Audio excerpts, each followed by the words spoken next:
everyone finds a way to be significant. Most people find a way to be significant by having a significant problem.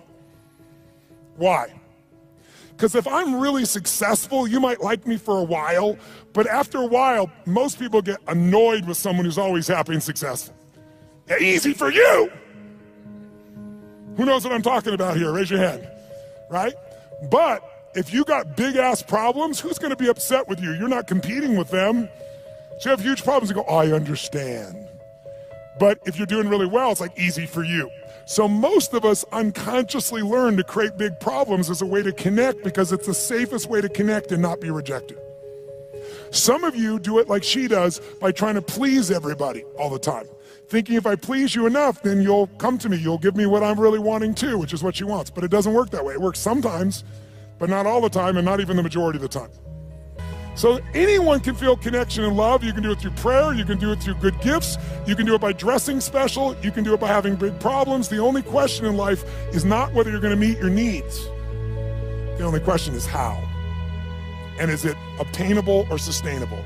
Is it empowering, neutral, or negative? And if you want to change your life, willpower never lasts. But when something meets more of your needs, it's effortless. If you want to know what the biggest addiction is in our culture, it's not alcohol, it's not some form of prescription drug, it's not an illicit drug, it's problems. Because problems allow us to try to deal with our deepest fear that we're not enough and we won't be loved by saying, it's not me, it's this problem. It's just that I have ADHD, it's just that I've been through this, it's just, so most people meet their needs through problems. When you get in certain states, you think one thought. When you get in other states, you think another thought. It's like turning the channel. Right. And so what I really show people in the book how to do is how to turn the channel so that you're not suffering and you're living in a beautiful state. But what does it take? Let's just quickly say it. Number one, it takes acknowledging what's your favorite flavor of suffering. Is it worry? Is it stress? Is it anger? Is it loneliness? Is it boredom? Is it overwhelm? And then noticing what are the thoughts that trigger that and realizing it doesn't matter how much money you have, those thoughts can still make a billionaire crazy and frustrated and overwhelmed. And so what I show people to do is a process of how to let go of those thoughts. And we walk through that in the book in detail. But fundamentally, it starts with making the most important decision of your life, which is, if I would ask me up until 2 years ago, I would say it's who you spend time with, who you love. Because who you spend time with is who you become. I think it's still one of the most important decisions in life. But you can pick the right person and still do things in your head and make yourself miserable. So you really have to decide. The most important decision is, do I want to be happy? Will I commit to being happy? More important than happy. Sometimes you'll be so happy you smile so much your face hurts, right? You need variety. Am I committed to living in a beautiful state even when it doesn't go my way? Even when it rains on my parade? Even when my biggest fear shows up? Because I can't control whether your husband or wife will live or die or get sick or leave you or get a divorce. I don't want any of that to happen to any human being. I hate suffering. I do anything I can to help people not suffer. But I can't control that. You can. There are people who have lost their arms, lost their sight. There have been people that have been through the most horrific experiences in life and they found a way to still be happy because they've made the decision that life is too short to suffer. I've interviewed dozens and hundreds over the years, but dozens that have impacted my soul, that made me realize I can change this. I've just gotten used to it. I've bought into the theory that this survival software that's constantly running and making you suffer, that's normal. No, that's what the mind will do. And mind has been around forever. What I'm gonna do is something different. And the way I get out of suffering, I give myself a 90-second rule. It's really simple. I say, look, if I feel myself starting to feel that stress, feeling that pissed offness or upsetness or concern or worry about my kid, whatever, I realize that's not gonna make it better. Life's too short to suffer. And then I just kind of breathe slowly, slow everything down, and I just watch the thought go by and go, look at that crazy thought. Because everybody's had crazy thoughts. Everybody's had the thought, I'm gonna kill that son of a bitch, right? And then you don't kill them because you don't believe that thought. It's the thoughts that are stressful that you believe that mess you up. When you question them, you break the pattern. And then the last thing besides the 90 seconds, and by the way, Richard, to be honest, in the beginning, it should have been like 4-hour rule, maybe a 4-day rule. I was not very good. A waiting period. Yes, but what's nice is The more I've done, it's like a muscle. The more I've trained myself to do it, I can authentically tell you now, it takes a lot for something to take more than 90 seconds for me now. And the level of joy surpasses all the money you could ever have in a million years. And then the money, it's easier to even make money because you're not attached. You don't have the fears. You don't have the scarcity that people have because you feel so rich already right now. I always tell people, don't wait to be rich. What is that richness? It's abundance, it's joy, it's happiness, it's contribution. It's getting out of yourself. Because as long as we're thinking about, oh my God, I lost something, or you did something, now I have less love, less respect, less money. If I think lost less, or because you did something, or because I did something, I'm never gonna have what I want in my life. Lost less, never. Those three thought patterns, they're the source of all suffering. And the antidote, see it for what it really is, know it's BS, and find something to appreciate.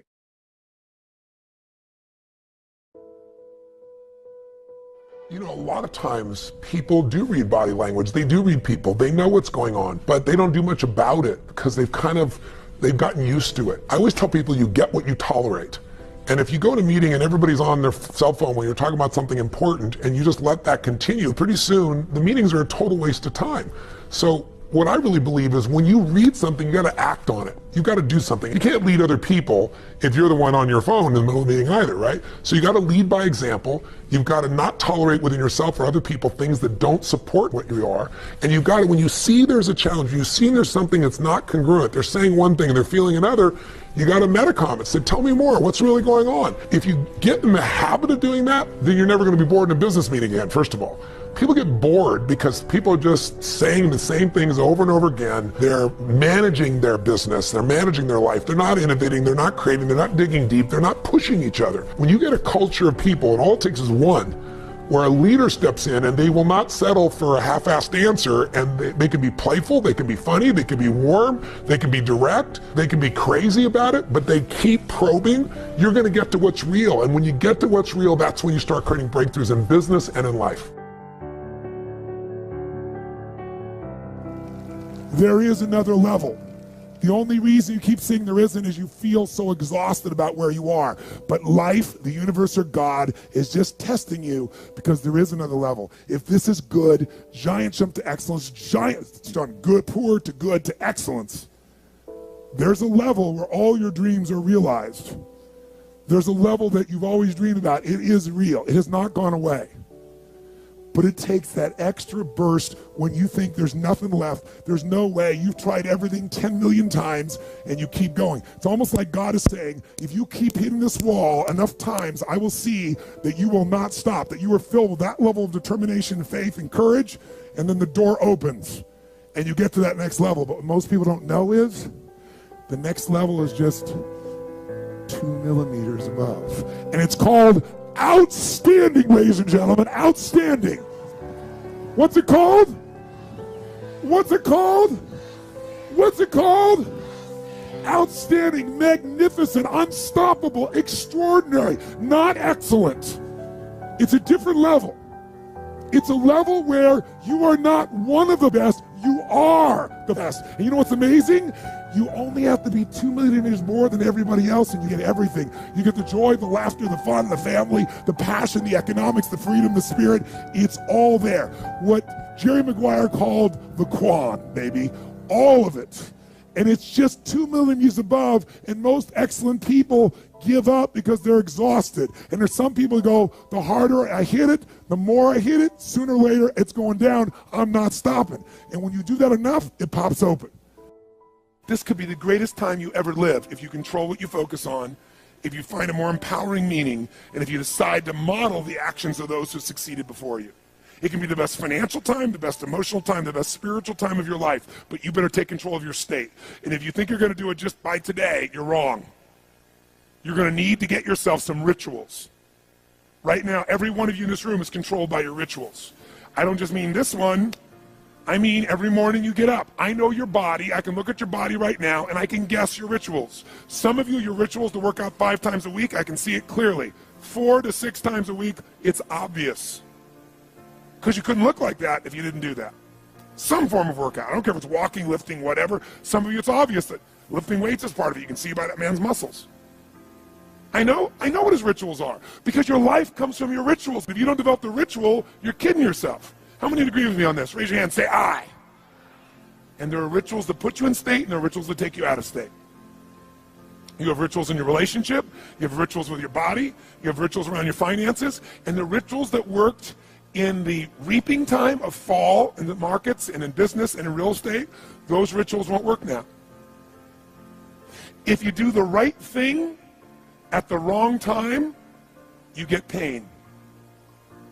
I'll say that again. If you do the right, you go, but Tony, I'm doing the right thing, but I'm not being rewarded. If you do the right thing at the wrong time, you don't get rewarded, you get pain. So you better do the right thing at the right time, and to do that, you better know what season you're in, and to do that, you better learn how to change your state, how to take control of your own conditioning. That's what I live for. Does this make sense to you, yes or no? Come on, guys, yes or no? So now it's time to train yourself to do that. I'll show you how fast it can change. Try this just for a second. I want to show you what you can do with just focus. Try this for a moment. I'm going to give you a test. Sit up in your chair with some energy. Make sure your buddy next to you is in a strong state. If otherwise, adjust their state. Come on, change their physiology, whatever they got to do. See if they're ticklish. That might help. Now do this. I want you to look around this room right now and find everything in this room that you can find that is brown as fast as you can. Look for brown, look for brown, look for brown, look for brown. Look around you, look for brown, look for brown, look for brown. Okay, close your eyes. I'm going to give you a test. With your eyes closed now, shout out loud everything you saw that was red. If you see a lot more brown right now than red, say yes. Open your eyes. Look for red now. I want you to really look for red. Look for red, look for red, look for red. Anything you can find that's red, look for red. All around you, look for red. Raise your hand if you found more red this time and say I. Why did you find more red this time? Because seek and you shall. That's right. Whatever you focus on, you're going to find it. In fact, let me tell you something. You'll even find it when it's not there. How many saw burgundy, called it red, just so you could have more things you counted? Raise your hand, say, I, come on. See, whatever you're looking for, you're going to find. So if you want to change your life, my friends, you got to change your physiology and you got to change your focus.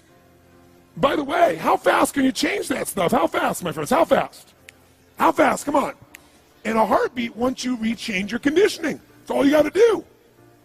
And you can do it fast. You can do it with a question or two. Try this right now. Answer this question in your mind and be honest. What in your life today, if you wanted to be, could you feel proud about right now? If you wanted to feel proud, if you didn't feel like, I shouldn't be proud, if you wanted to feel proud, what could you be proud of in your life today? Your children, your health, your body. Is there a problem you faced? Instead of running from it, you finally stepped up and handled it? What could you feel proud of in your life today, if you wanted to feel proud? How many can think of something? And when you think about this thing you're proud of, what about that makes you feel proud?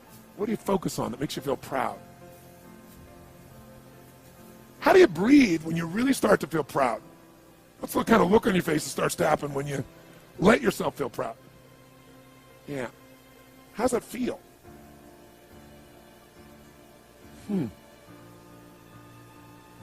Think of another area of your life. Think of an area of your life that you're grateful for. Or if you go, I'm not grateful. If you wanted to be grateful, what's an area you could feel grateful for? What could you feel grateful for if you really wanted to feel grateful? How many can think of something you could feel grateful for? Let me see your hands. And what about that are you grateful for? What do you focus on that makes you feel grateful?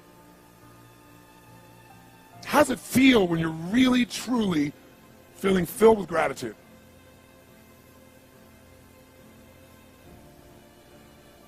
Here's one.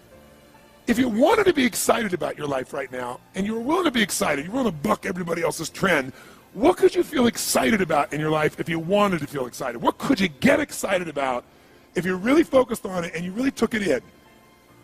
And you weren't in a negative place. What could you get excited about if you wanted to be excited in your life? What could you get excited about? How many of you can think of something you feel excited about right now? Raise your hand. Let me see your hand. Say I. When you're really excited about it, what about that excites you? Or when you're really excited, how do you feel? How do you speak? What's your life like? By the way, when you're excited, does it tend to touch other people? Yes or no? Absolutely. By the way, do people have a tendency, by the way, who feels different right now than just even a couple moments ago? Raise your hand and say, I. Why? Because focus is controlled by questions. If you ask a different question continuously, not once, continuously, you will get a different answer. If you ask a lousy question, you get a lousy answer and a lousy state. Somebody says, why does this always happen to me? It doesn't always happen to you, but the brain's like a computer. Ask it a question, it'll have to come up with an answer because you deserve it, you idiot.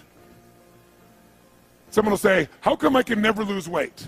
You can lose weight, but if you keep saying, how come I can never lose weight, the brain's got to come and answer. It goes, you're a pig.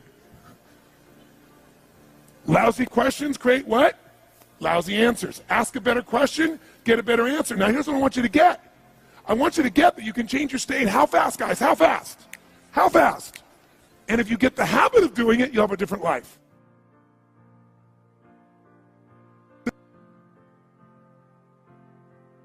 So what we've got to do is make that change in those standards. That's where the shifts happen. It doesn't happen any other place. And I'll give you a very simple example. If you want to know the difference in people's lives, it all comes down to what are the things that are musts for you versus shoulds. So let me tell you this. We said to have an extraordinary life, you got to have an extraordinary psychology, right? Extraordinary psychology means you got to live in an extraordinary state. To be in an extraordinary state, you got to condition your nervous system, your body, your physiology and focus to be at their best. Do you agree with this? Yes or no? Then to do that, though, you can do that. Why doesn't everybody? Not because you can't. We all have the ability. It's because of our standards. I remember a time early in my career, I was about 24, and I went to do a seminar in Boston. And in those days, a big seminar for me was like 125 people. And it was a 3-day seminar, and we worked around the clock, and people made such extraordinary changes in their life. And at the end of it, I was feeling so fulfilled. I was thinking, my God, I'm 24, maybe 25 at the time. And I am so happy because I have found my mission in life. I'm doing what I love. It's making a difference in people's lives. This is extraordinary. So we finished about midnight on the Sunday night. And around midnight, you know, I'm still wound up, so I don't feel like going to bed. So I decided, okay, you know, let me take a walk here, and I decided to go through Copley Square. If you've been through Copley Square, you know it's a pretty neat place. Because in Copley Square, you can look up and you can see buildings that were here before we were known as the United States, and beside them you see skyscrapers that are new. It's a pretty cool place. So I'm walking around midnight on Sunday night. There's nobody in Copley Square midnight on Sunday night. And I'm walking along, and I see this guy in the distance, and he's kind of stumbling back and forth between the gutter and the sidewalk. He's got a long trench coat on, his head's down like this. He's holding a brown bag, and I can start to smell him even before I get there, and I'm thinking, you know, this guy is obviously drunk. And as I started to get closer, I thought, I bet he's going to beg me for some money. And sure enough, whatever you focus on life tends to happen, doesn't it? So sure enough, he gets real close to me, and I thought all of a sudden he wasn't going to do it, and all of a sudden he popped his head up. It was really weird. He went, Mister! He had this really bizarre looking sounding voice. He went, Mister, could you loan me a quarter? And I thought, do I want to reward this behavior? And then I thought, I don't want him to suffer. Do you have this dilemma sometimes? Like, you know, I'm not here to judge. So years ago, I finally decided I always just give. Even if the person's pulling a scam, that's for them to deal with. If I have the ability, then I give. And so I thought, but could I teach him something? So I asked him a question back. I said, is that all you want is a quarter? So he goes, yeah, just 1 quarter. 1 quarter changed my whole life. 1 quarter. I said, really? He said, yeah, 1 quarter. So I reached in my pocket, and I pulled out my money clip. And in those days, I was, you know, very young, just starting to succeed. And my original mentor was a man named Jim Rohn. I don't know, how many have heard of Jim Rohn? Anybody? Yeah, he's a great guy. And Jim told me, he said, Tony, look, you've come from a poor background. You got a poor psychology. You got to change it. He said, you don't have any money, so pretend you do. He said, start training your brain, condition it. He said, go save all your money, get $300 bills, and put them on the outside of your money clip, even though you only have $5 in between them. So every time you put it out, you'll see that, you'll feel inspired, you'll feel better. He said, and you'll feel better, you'll do better. So I was like, okay. So I did. So I pulled my money clip, and sure enough, I got $300 bills in. I made sure he saw the bills. So I'm tearing through that, right? Looking in between there, see if I can find some change. But I made sure he saw it. Sure enough, he's looking at the $100 bills, checking it out. I find the quarter, I pull it out, take the money, put it in my pocket. I noticed he's watching my hand going into the pocket. I took the quarter and I looked at him and I said, sir, life will pay any price you ask of it. And I gave him the quarter. And then something really interesting happened. He took the quarter. He looked at the quarter. He looked at me. He looked at my pocket.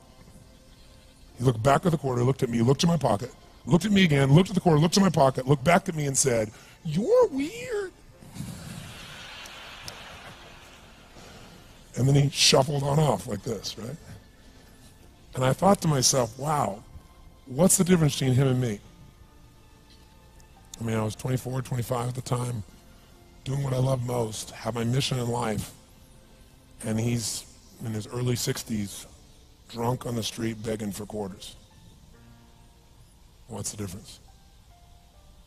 And I thought, well, maybe God's blessed me because I'm such a good person. I thought, oh, and he's such a bad person, that's such bull.